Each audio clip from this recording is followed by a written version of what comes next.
was an awesome keynote from Sumit. Thanks for that. He talked about the need for cybersecurity professional to link business, and almost created a call to action that how do we need to measure, communicate, and eliminate cyber risk, but we need to do that from the business context. So as a part of this session, what we're going to do is we're going to talk about, we as cyber professional, what are some of the problems what we face when we try and link this security and the risk management to business.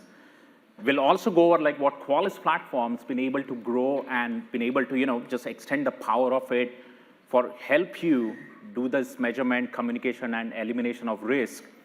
And also, you guys going to be the first audience in the world to get the demo of our latest innovation and the capability enterprise true risk management, which would allow you to bring in your third-party non-Qualys data to aggregate that with Qualys data for you to know your true risk, communicate that to your stakeholders, and then ability for you to get the remediation as well as mitigation plans to take care of this risk.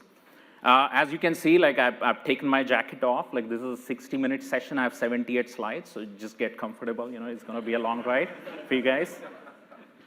All right, so let's get back to this, right? Like so, when we talk about like really tying the security or the cybersecurity risk management to our business, perpetually what's going to happen is we have this business context of assets maintained by CMDB, and these CMDBs are absolutely broken. I haven't taken first selfie in a while because I was waiting to take that with somebody who said, I have the perfect CMDB, and I haven't been able to take that selfie yet. And the reason for that is all of these CMDBs broken as the hybrid infrastructure comes in picture. The CMDBs never got architected to actually keep the dynamic security-centric asset data. They were always architected for your non-cloud, stable IT-centric data. And the result for the security or the problem it generates for the security is of two nature, right? What Sumit talked about it, even if you have the best of the best vulnerability risk management program, the problem is, I can tell you, with 1,000+ customers who are already leveraging our external attack surface management, on an average, 31% of these assets are not even known to your risk management program. And even if they're known to your risk management program, even if 100% of the assets are a part of your risk management program, interestingly, 45% of the assets miss today the business context. If it is running a database, if it is actually having the size as big to determine this is a production database, is not considered critical to actually prioritize that for risk management. And what if I tell you the most astonishing study of the fact what we did is this. All the work, what you guys been doing in risk management, what if I tell you 1/3 of the software, what you are managing the risk for, doing the vulnerability assessment and the remediation for, does not matter for business? Because every time we are seeing that the customers are doing Chrome vulnerability management on a database server. Why should there be a Chrome running even on that machine? So all of this software actually do not really even matter for business to have those even running. Now this, when we talk about the first problem of linking the assets to the cybersecurity, the second problem what we talked about for risk management is this. With whole of this confusion created agent-based versus agentless, as you can see from CISA catalog of vulnerabilities, when we look into that, 62% of those can be detected by agent. But what about other 38? For which you require the network scanner. And additionally, when we looked at these 5,000 or riskiest vulnerabilities out there in the world, out of all these 200,000 vulnerabilities, 80% of those are remotely exploitable. That means you need a mechanism to actually detect that comprehensively. The second part of that is the open source software and the havoc it's creating. We just know about one, which is Log4j came in from the existence of Java and the amount of Java has been residing. Look at number of Pythons which are residing. 10 times more than the Java. Your admins have created Python script on every machine to run some sort of a job, and those are still residing there. and look at the number of exploitable vulnerabilities which are already out there. And the risk management program or the vulnerability management program doesn't know about it yet. The second part, when we talk about comprehensive part, when we are collecting all of this data, then we are doing what? Like, how do we actually know the vulnerabilities which are going to get me the biggest bang for my buck? We talked about it, all these ransomware attacks happening, right? Lisa talked about it, like the Revil and the Conti, et cetera. Look at all these attacks which happened and the biggest ransomware attacks. What was the root cause of it? Vulnerabilities and misconfigurations. But the teams, how would they know upfront, proactively, that the vulnerabilities which I'm detecting are actually related to the ransomware attacks which have happened? So how do we actually know that proactively from all these detections, the ones which matter to me, my industry, my environment, and what is the criticality of it? And then the third most important part of all of this is what Sumedh also talked about. You must be using like 20 odd products today, right? Like 15, 20, and every product is giving you its top 10 list. Because every product is telling you what I'm generating is the riskiest thing out there in the world. Now, with all of the products, you have top 10s, and you have now today 20 top 10s. But how do you actually know their correlated value to have just one top 10? Are there any toxic insights? Are there any top 10s present on just one asset which is business critical, on which I have misconfiguration, ransomware vulnerability, and it is exposed to internet? So how do we actually correlate all of these disconnected top 10s together to know their insights? And then the interesting part, what even Sumedh talked about, the communication is hybrid, right? Like, you need to make sure that we are communicating the right data to right audience. And when you talk about providing the right data to your executives, they understand only the language of red, yellow, green. And the reason is they wear ties, and the tie chokes the oxygen, so they can understand only 3 colors. So now how do you actually translate all of this to them? And we end up working in Excel sheets.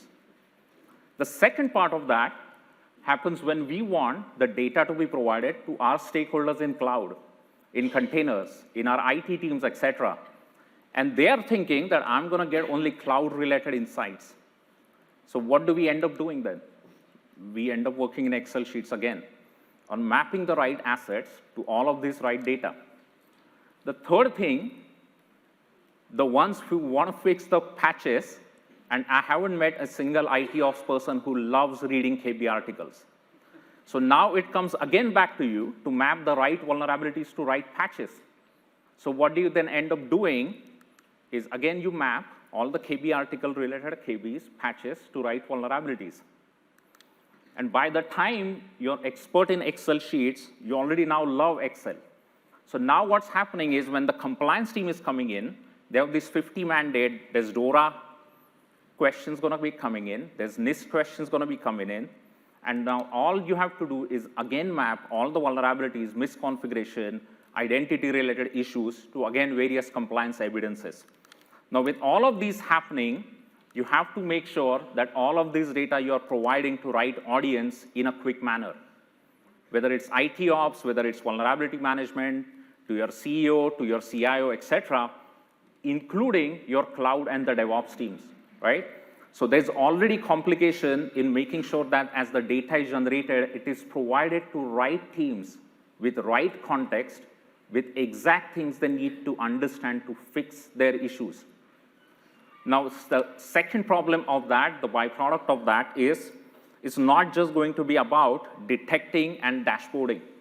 There's 0 points in cybersecurity risk for you to detect and have the prettiest dashboard. But there are full points if you're actually fixing things, because the SLAs are on remediation, MTTR. So now how do you actually see to it that your teams are actually patching the ones, the vulnerabilities or the misconfiguration which really matter to them?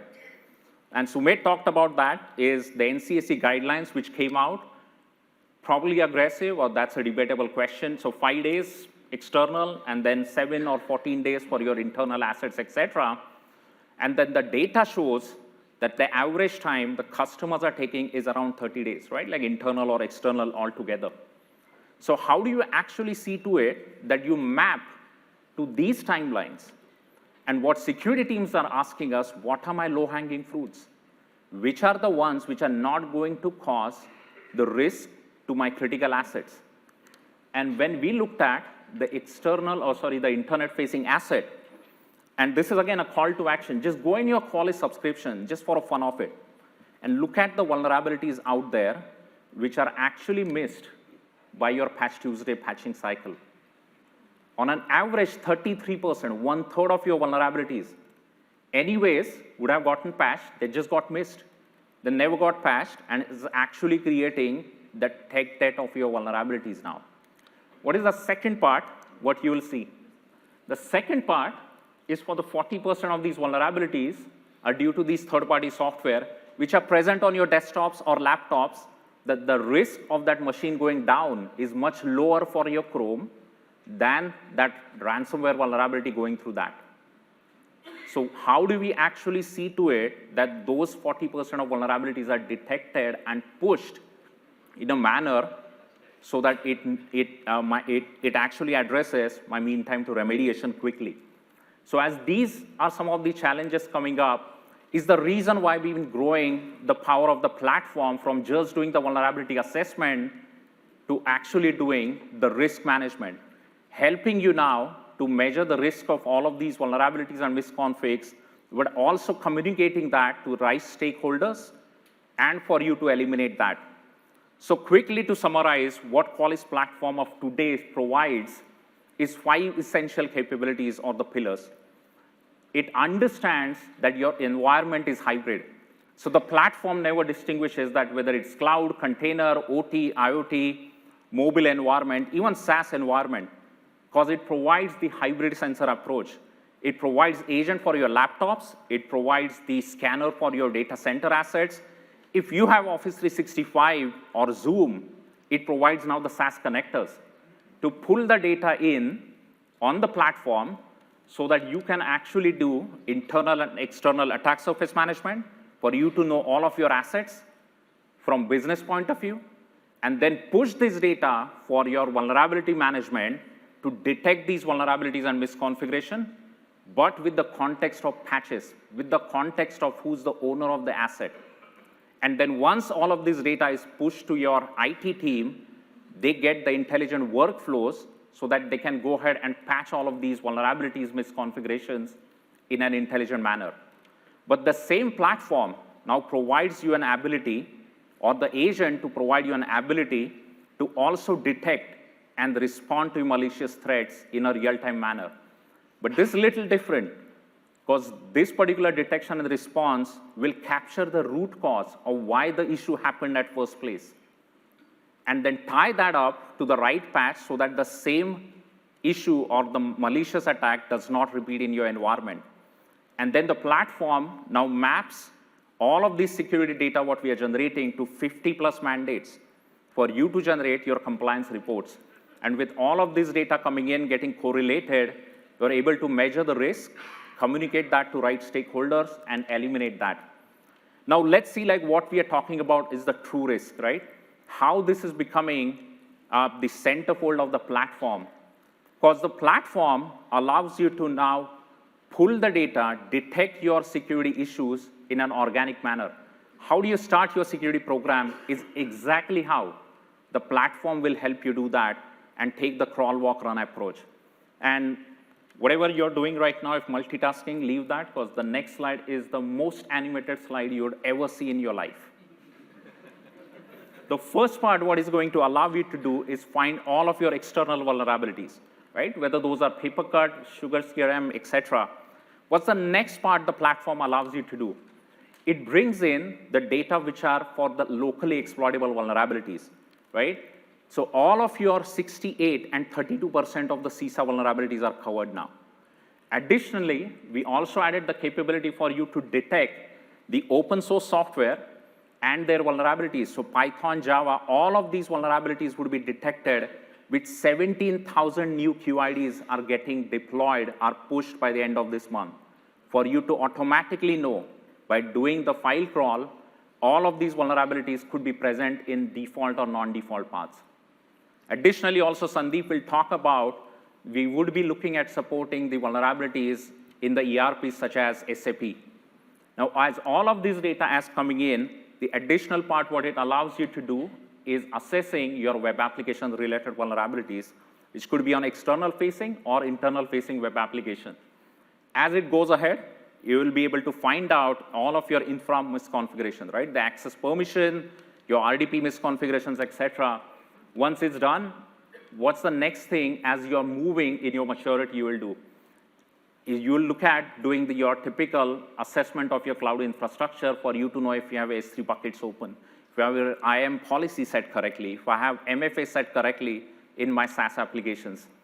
The next thing what it allows you to do is knowing if I have asset-related hygiene issues, if I have an asset on which all of these are detected are on Shodan or not.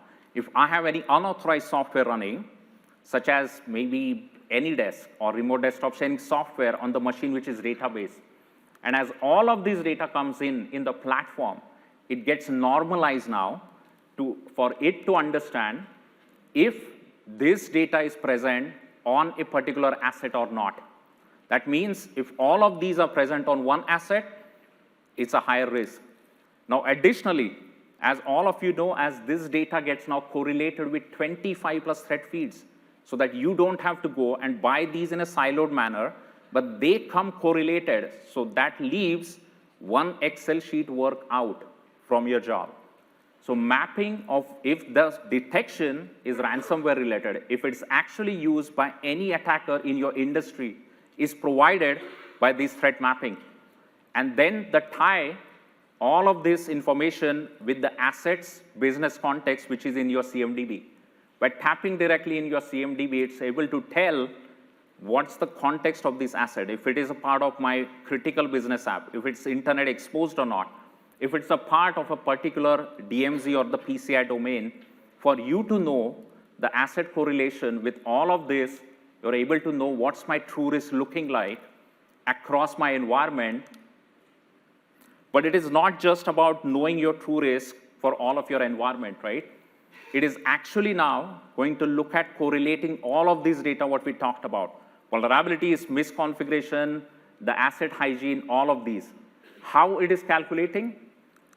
The first part it looks at doing is look at all these contributing factors, what we talked about. If the asset is just external facing, just 500, right? But if it finds the vulnerability on the same external facing asset, the true risk goes up to now 750. If that particular asset also has the RDP misconfiguration, raises the risk of the same asset on which now I have toxic combination.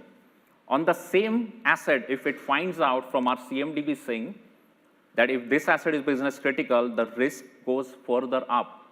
And if it finds out if the machine is not running any antivirus, that means no compensating control, the risk will further go up. So no more siloed top 10 for you, all data correlated for you to know your unified true risk. And now, as we are talking about all these true risks, the crux of all of this is ability for us as a platform to detect all of your assets across your hybrid infrastructure. And that's where a cybersecurity asset management been absolutely game-changing for the vulnerability risk management team. And the reason is, it's allowing our customers to not just detect all of their assets across their infrastructure, but all of them are coming in all together, whether it's internal-facing asset, external-facing assets. If the assets are running open source software, if they're present on Shodan, all of this information is coming in. It's not just about your raw data, but it allows you to manage this attack surface from internal and external point of view. If it is running end-of-life, end-of-service software or not, if it is actually running any unauthorized software or is not having the required software like the EDR or the antivirus or not. But on top of that, what's really been game-changing from the security and the risk team is allows you to tap all of this information downstream to your CMDBs. The use of that is, that means your security program now knows who's the owner of the asset, what's the criticality of the asset. So whenever that happens, what's the downstream impact? When you create a ticket, it goes on that right owner. That's the most dreaded line I've ever heard. This is not my asset. This is not my vulnerability. It solves that problem because it now knows exactly who's the asset owner. So when you create a ticket, you'll never have an issue. Now, this has been amazing, but what's actually been extra amazing is how we are extending now the cybersecurity asset management with internal attack surface discovery capability from our cloud agent passive sensing. If you already have your cloud agent deployed, the same agent can now detect if there are any unknown or rogue devices coming inside your environment. But the best part about that is it's the same agent, so you don't need to really deploy any network appliance and tabs, right? And unlike some of the other tools out there in the industry, it actually goes by the DNS-based discovery or the domain or subdomain-based discovery. What's the use of that? Your boyfriend, girlfriend, your spouse's assets will not be showing up in your enterprise inventory. That's the best part about that. So if you want to see all of these assets coming in, oh, sure, yeah. All right, so I have a call to action. So if you want to see the magic of that, so we're going to have Himanshu do the demo post-VMDR session. Till then, just a QR code, which basically is the Q demo router. You connect your asset. Probably in a minute, you would be able to find your asset in that particular Qualys subscription as unknown or a known device, and you would be able to manage the risk of the same. Awesome. So now about the communication, right? Like now we have all measured the risk. Now what we have done is essentially bringing all this data back with an out-of-box capabilities or the reporting for you to provide the reports exactly the way your executives want to see. So all of this VMDR data would be now translated as the true risk report for you to see at the executive level what your true risk is looking like. All of these reports on the request basis are available outside. You just go to tap TAM and ask, where is my true risk report? And it will be available in the product from end of April, but they would be able to provide it right away if you really need it. There's a little bit of warning. There are few security analysts have used these reports as it is and have gotten promotions. Well, but all these reports talk about, the business language, how they want to see it, like what's the criticality of the asset. They tell you, this is your business app, and this is my risk of vulnerabilities for all of these. The same way, we are providing now the external attack surface report, how your attackers are looking into your assets. What's the way your attackers are seeing your assets which you do not know about, if any of your assets are running databases or not. 1 in 5 organizations have databases open with RDP port open on it. So I'll highly encourage looking into these reports, which will give you executive as well as operational way of looking into that. And then essentially, how do we actually get in the good books of IT, right? That's the team we want to really be friends with.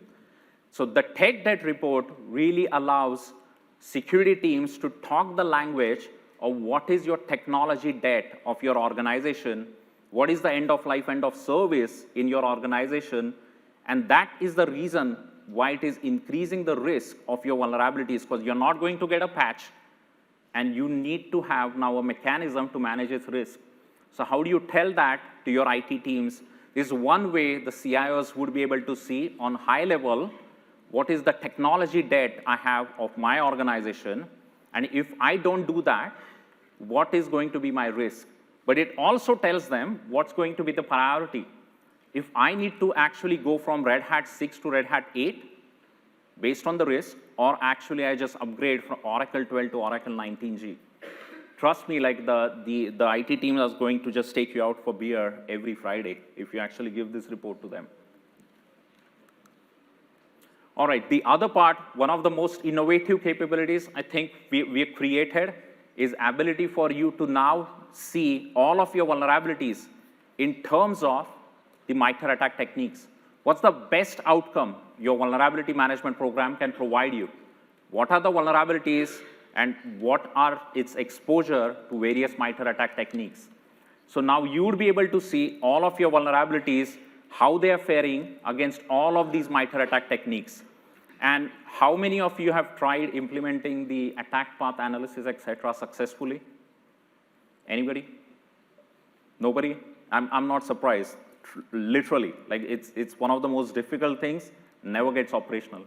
When we talked with a couple of Fortune 100 CISOs, they mentioned this is one way we would be able to actually prioritize the risk of vulnerabilities which are going to be on the initial access remote exploitation side. That we will get these thousands of vulnerabilities which are mapped to remote exploitation, and I can use TrueRisk to actually fix the ones which are going to eliminate the chances of attackers to launch the remote exploitation attacks in my environment. So this is one way this has been helping a lot of security teams. The other part of that is policy compliance automatically maps all of your security hygiene to 50+ mandates for you to get out-of-box report in exactly the way your auditors want to see, having the report running in against a NIST, against DORA, against NIS 2, against any of the regional mandates. So there are 70+ mandates which are mapped for you to actually generate all of these security hygiene reports in the requirements in the order in which these requirements talk about. And then let's try and see how the most dreaded problem of this is not my vulnerability is getting solved by Qualys TrueRisk platform. As you're getting the TrueRisk now, with all of your assets and their ownership now synced up from CMDB with the who's the owner, all of this data is now normalized in Qualys platform for you to now tag all of these vulnerabilities. Who knows the feature about vulnerability tagging? Where now you would be able to tag all of the vulnerabilities which are related to, say, Java as the Java vulnerabilities, and the Chrome as the browser vulnerabilities. So what's the use of that? Now you have asset ownership, asset tag, and the vulnerability tag normalized and correlated with that finding. For you to actually push downstream ticket in Jira, ServiceNow, BMC, wherever, as a single automated job, so that the vulnerability for Java actually goes on the app team, versus the vulnerability for Python will actually go on the Python developer. Because now it knows that this vulnerability is for open source on the machine which is actually running Python. It also provides the cloud-related issues on the cloud teams so that it doesn't muddy the water by saying like, hey, this is not in actually cloud workload.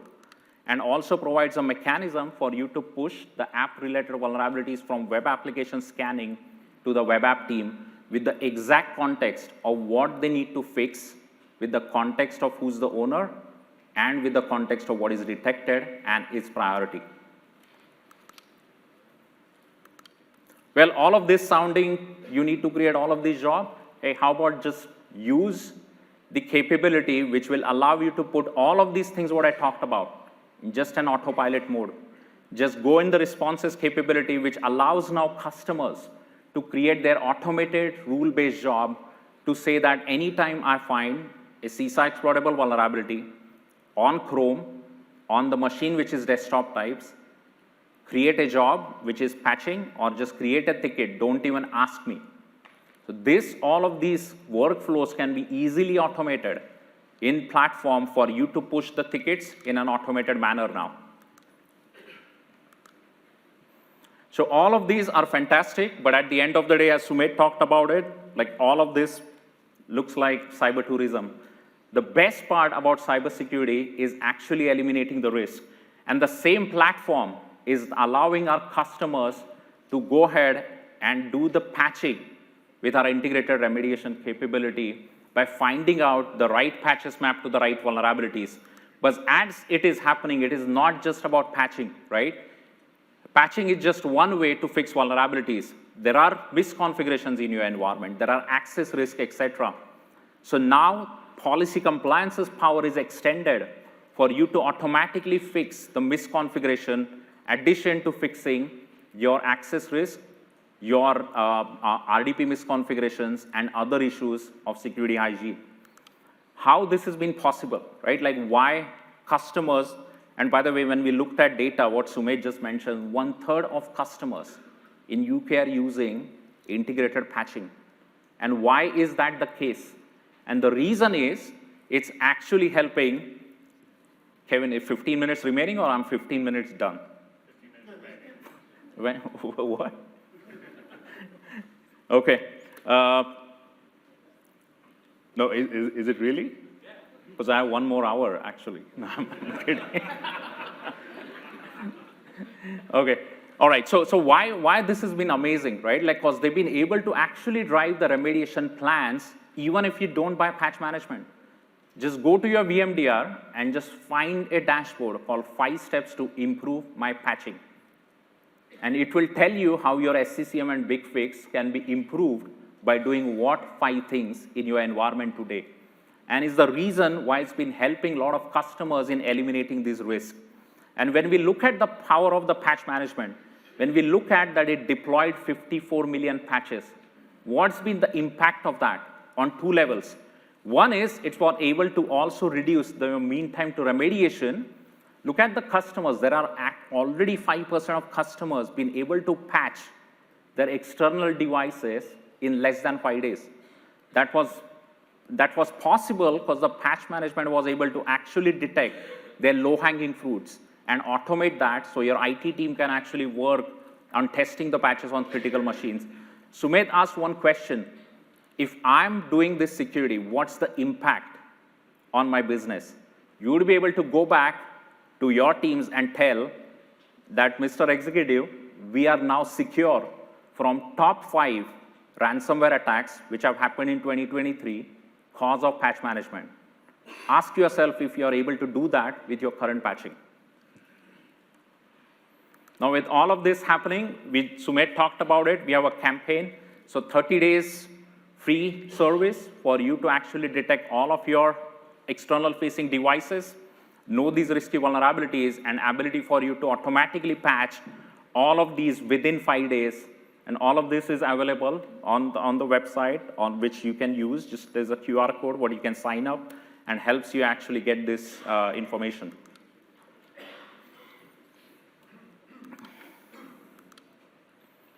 Awesome. And now as the infrastructure is becoming more cloud, and as you're pushing this infrastructure in cloud, all of this is getting muddy with the soup of acronyms by a lot of vendors, right? Like CSPM, CIM, and CWP, and all tell the acronym, and it's there. At the end of the day, the questions remain the same.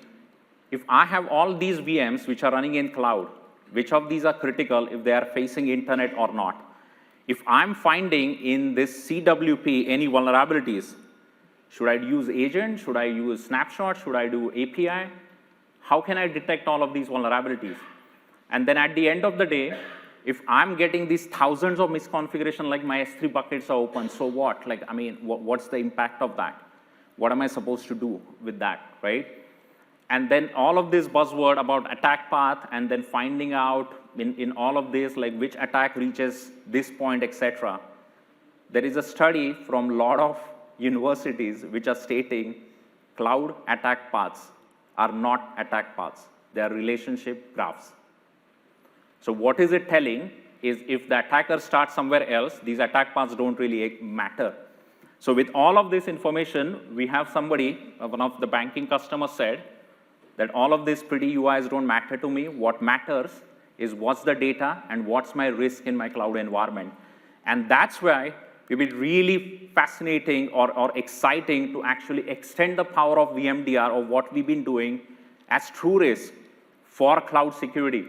For you to know in one go, what's my cloud security TrueRisk now looking like by correlating all the inputs such as misconfigurations, cloud vulnerabilities, and suspicious incidents happening in cloud. And not just as the factors, but ability for you to know what are my insights. So nothing to do with attack path or you need to click anywhere. We'll give you 3 insights for you to concentrate where your biggest risk lies in cloud by correlating data across misconfigs, vulnerabilities, security incidents happening in your cloud environment. And with, okay, is it really actually keeping an eye? All right, so what is it doing, right? Like we talked about true risk, which is telling you how the risk is getting generated in a correlated manner. If you look at using just the misconfiguration data, it tells as it's growing, it's becoming 650. And as it's moving, if you find that the workload is actually external facing, and if the vulnerability or the misconfiguration is present on the same workload, it's pushing the risk even higher. And if it finds out through our AI-based detection and response capability in cloud, if there is suspicious activity happening on the same workload which has ransomware vulnerability, is external facing, the true risk will be shown as 1,000 on 1,000. So it's correlating all of these inputs. So all of this talk, I'm gonna stop and I'm going to be rebel to Kevin and I'm gonna do a demo. Customers who have been extending VMDR to total cloud, they would be able to use the same licenses as well as extend their licenses. So no more dealing with your procurement teams. But you would be able to find out, like all of these misconfigurations and the vulnerabilities are coming together, what this true risk looks like for you.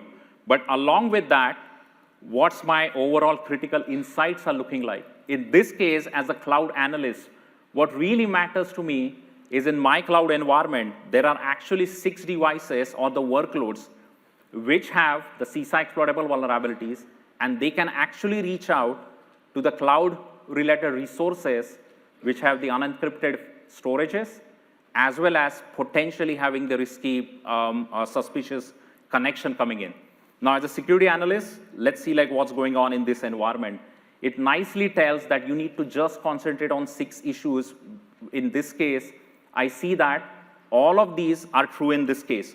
There's a suspicious connection. In this case, like there's a vulnerability, as well as I have an unencrypted volume. Let's look into this particular resource, what's going on in this case.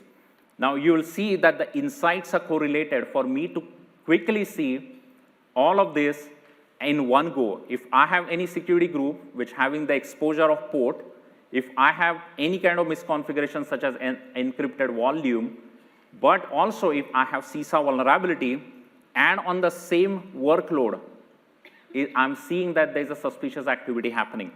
So let's see what is this suspicious activity. Now, this is generated by using the pattern matching, which is telling that this particular machine is getting a bad connection. This particular IP, in this case, is mapped to a bad IP outside. And this particular hash is a bad hash. You don't trust me? Let's go on the virus total. You can easily just click on it and confirm whether it is bad or not. Now, once you know about it, obviously you would be able to come back and would be able to now eliminate the risk in cloud by unencrypting this volume to actually encrypting the volume, as well as closing this port. So let's look at going ahead and now closing the port, right? Like, so you'd be able to now come in and then push this particular remediation to reduce your risk from 1,000 to now 842. So now you'd be able to come in and say like, okay, I want to drive this particular remediation job on this particular volume or close this particular port. But it now is also going to tell you how you would be able to now reduce the risk further by doing the misconfiguration fixes in all of your cloud environment. So now getting ability for you to do the planning and fixing for you to reduce this risk.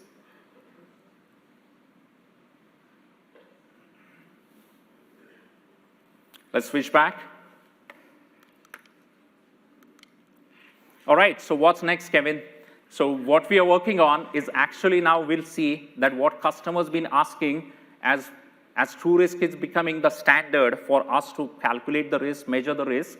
But at the end of the day, as much as Matt would love, Charlie would love, for you to buy all products from Qualys for every security use case, the reality is customers have different products for every use case.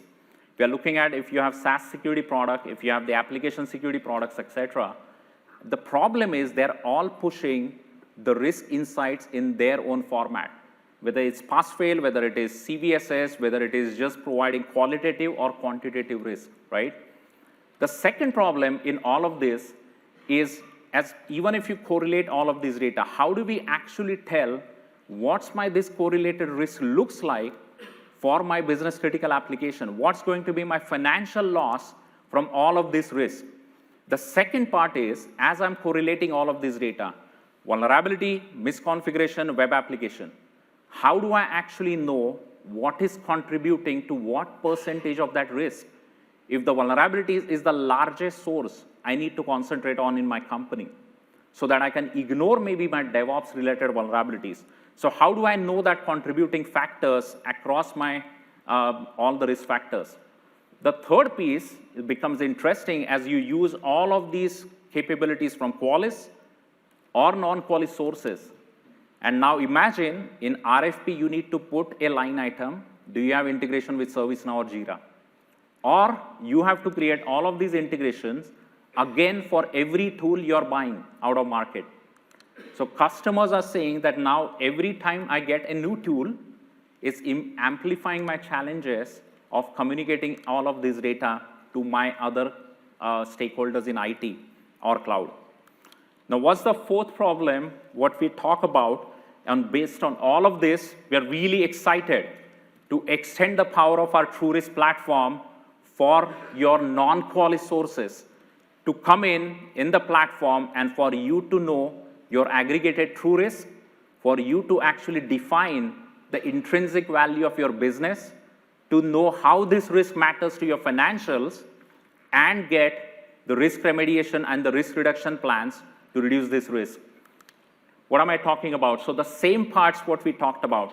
As you are using Qualys or non-Qualys products, and as they are generating all of these security findings, we are providing now as a part of the enterprise TrueRisk management various mechanisms for you to push this data to Qualys. If it's using connector, if you're using APIs, as well as we are providing a generic CSV that will take care of any security tools format. Once this data comes in the platform will aggregate all of these sources and normalize all of these assets for you to know if this particular finding is on the same asset, whether coming in from Qualys or coming in from non-Qualys sources. And then for you to aggregate all of these findings, for you to know what's your risk looking like, for you to generate various risk reduction and various prioritization plans. So that in nutshell, it allows you to do four things. For you to get your aggregated TrueRisk, for you to know what are my insights when I correlate all of this data in sort of an XDR manner, as well as for you to map the financial risk to know what's your true risk and its impact on my financials, and for me to get my risk reduction plans. And when all of this is happening, it will get tied to our patch management or remediation management for you to eliminate the risk or create passive responses such as sending the alerts, tickets to ServiceNow, Jira, etc., as well as later on orchestrate the response action in third-party risk elimination tool. And based on which we would be able to provide how all of this true risk looks like across your business environment. Well, but what I'm going to do is I'm going to skip some slides, but I'm going to give actually a demo of this capability for you to see this in action.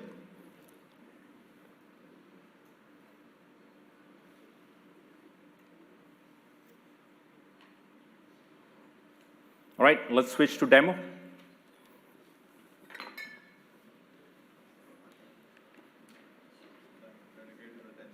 You just kick the bottle trying to get your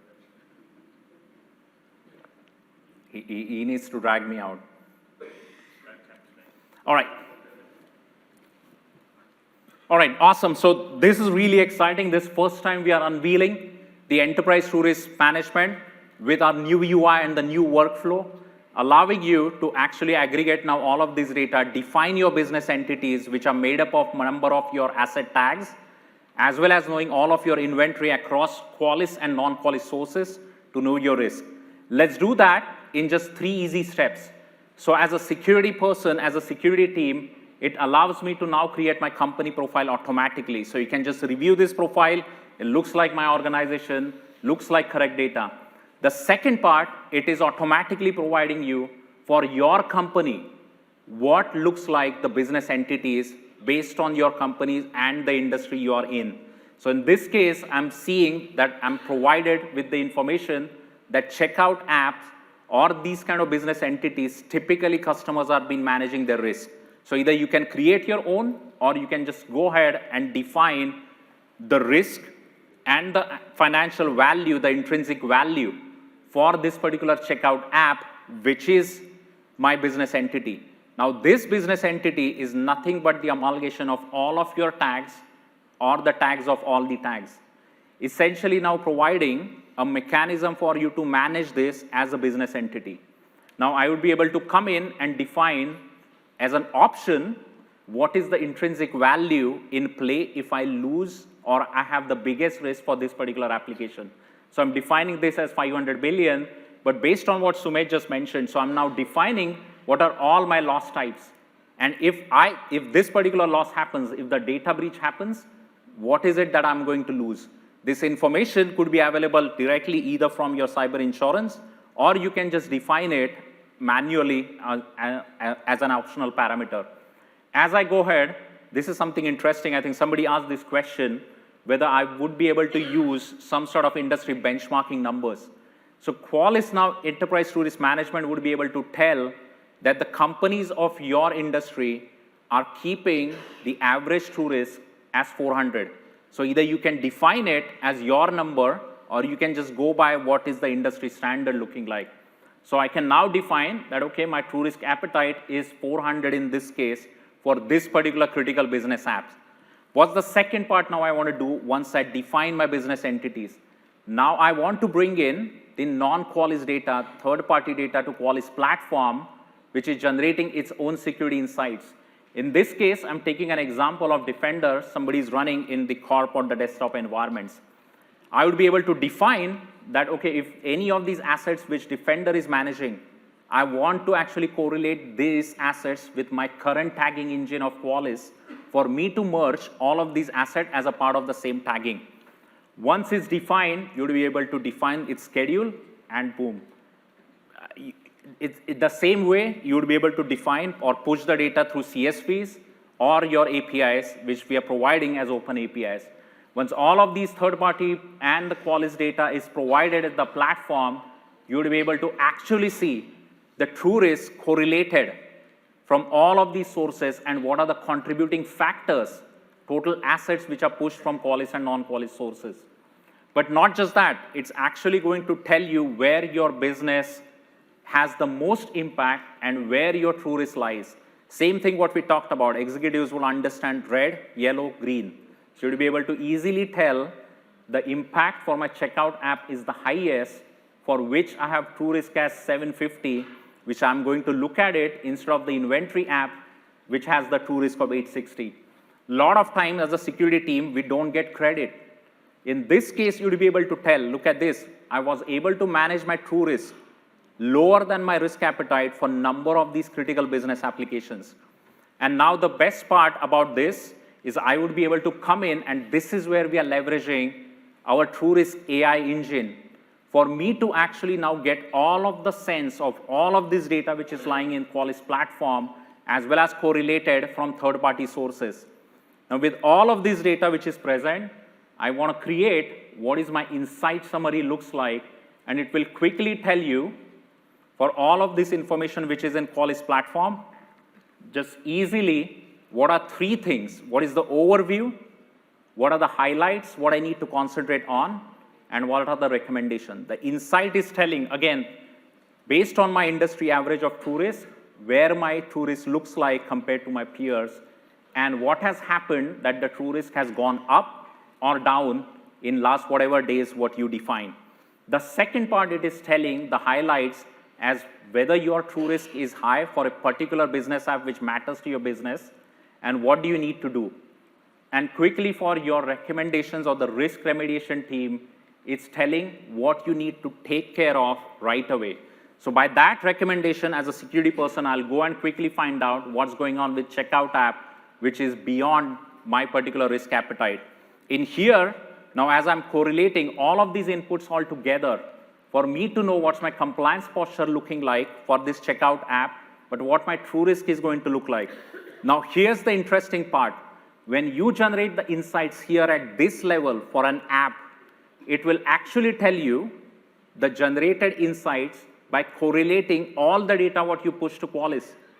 For you to know that if I have any kind of least privileges related data on the same assets, which are 1.2 assets, on which if I have exploitable vulnerability and map to this 25 plus threat feed, which Qualys is anyway providing to you, if any of this is linked to the ransomware attacks for this particular critical business app. Now, based on which, obviously, I'll go ahead and we'll see the recommendation that, okay, it is asking me that to generate the risk remediation plan. And here, now it is allowing me to talk English. Kevin is going to just ask the AI, and it will tell you the risk reduction plan. And it will actually tell me, in this case, I want to know what are my sources of vulnerabilities. In this case, I would be able to know quickly that all the data which I push, what is contributed to all my vulnerability sources in this case. So I would be able to now go in and prioritize the plans as provided by Qualys. So I'll create, in this case, it's providing the plan which are most optimal for you. If you actually choose the aggressive plan, it will actually choose the assets which are business critical. But we are telling that choose the plan in between, which is not going to actually select critical applications or assets for you to go ahead and patch. So once you select all of these, you will be able to quickly find out what are all the misconfiguration vulnerabilities, what you can take care of based on the risk reduction plans. But as IT ops team, never listen to you. In this case also, they can actually optimize and customize these plans. So they can come in, or you can come in and say, I don't care about all of these other sources. I just care about vulnerabilities right now. So I can take out the asset hygiene issues, as well as will tell that in assets, I don't want to take right now cloud resources. So automatically now it's telling that your risk can only go down to 600. And you can prioritize this customized plan, and you'll be able to get all of these vulnerabilities which are prioritized. Now, interestingly, this vulnerability which I pushed from Microsoft Defender just now as the raw telemetry or data, look at what happened. If you had to actually take this as it is, look at CVSS score, 6.7, no CISA exploitable. You will easily deprioritize this. But what Qualys threat feeds are telling you, that this has actually been trending since last 1 week for you to prioritize this and take that as a part of the risky vulnerability is 95 on 100. It's going to show you all the sources on which it accumulated the data, which includes VMDR, Defender, and if you have pushed the data in some sort of corner, if you use any Nessus. And based on which you would be able to have all of these actions sends out as patching or the tickets to your teams. With that, I'm going to go back to my presentation. And let me know, I mean, how do you like this? Or give me any feedback, what you have, or any questions what we have in this case. Kevin, can we take questions or after Sandeep? Do you want to take some questions? This seems to be all about assets. If I wanted to model critical business processes in my company, which I accept are made up of underlying apps and assets and everything else, have you done any work to experiment how I might try and show that? Because really that's what my company's executives really care about. They don't care about an asset, they care about a business process. So give me an example, Simon, if you could. Oh, I don't know.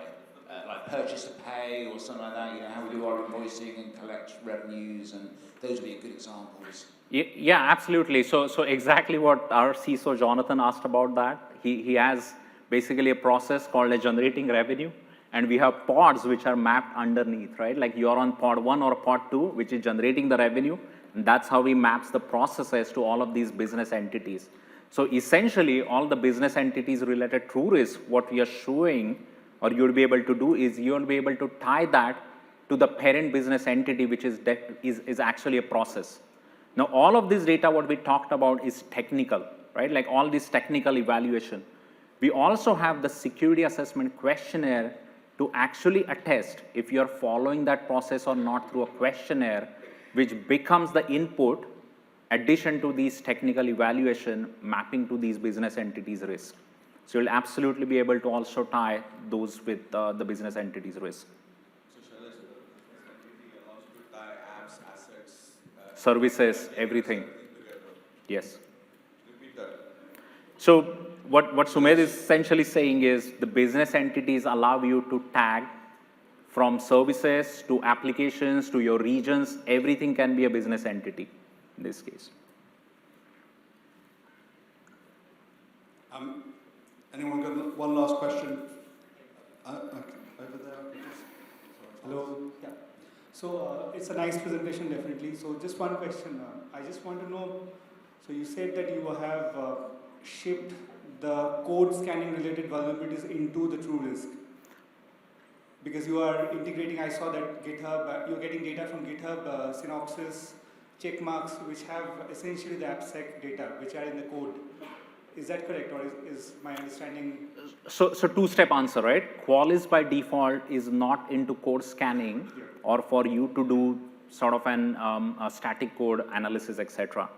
What Qualys is providing as a part of the OSS vulnerability assessment is if you have on production assets any open source packages residing, getting those vulnerabilities and knowing that risk, and then tying that with your risk management. The second answer, part of that answer is, if you have check marks or Synopsys or Sneak kind of solutions, you would absolutely be able to push those application or asset related data and the findings to our enterprise true risk management and tie that to your business entities as well as your Qualys vulnerability management data. If this is the same application which has both of these assets, Qualys will try and automatically merge those assets together. But if it's not found in Qualys repository, it will create a separate asset row for you to manage that risk separately. But my question is, if there is a vulnerability in the code, the exploitability, the probability of that code or of that is lesser or different than the one in the production system. Correct. So when we are Yes. shipping that into the true risk, are we getting a skewed data because we are Great question. Yeah. combining both into one? Great question. Yeah. So the true risk algorithm today would allow you to actually define the weightages. So you can absolutely be able to define that the production related data found by Qualys is of highest priority, weightage 10 on 10. But if it is found from the DevOps related tool or code scanning, I can actually reduce the weightage to say that consider this as only 60%. And final question, when do we get this when do we get access to this and when can we start testing it? All right. I think we'll come back to that one So- very shortly. No, why? I mean, all the product managers are absolutely here. We are looking at having this available in preview mode at the time of Gartner, which is in June. So we'll be absolutely be able to, just actually make it interesting for us. Just give a PO to Matt upfront. So we'll have the push to release this ahead. Thank you, Shailesh. Amazing. Thank you.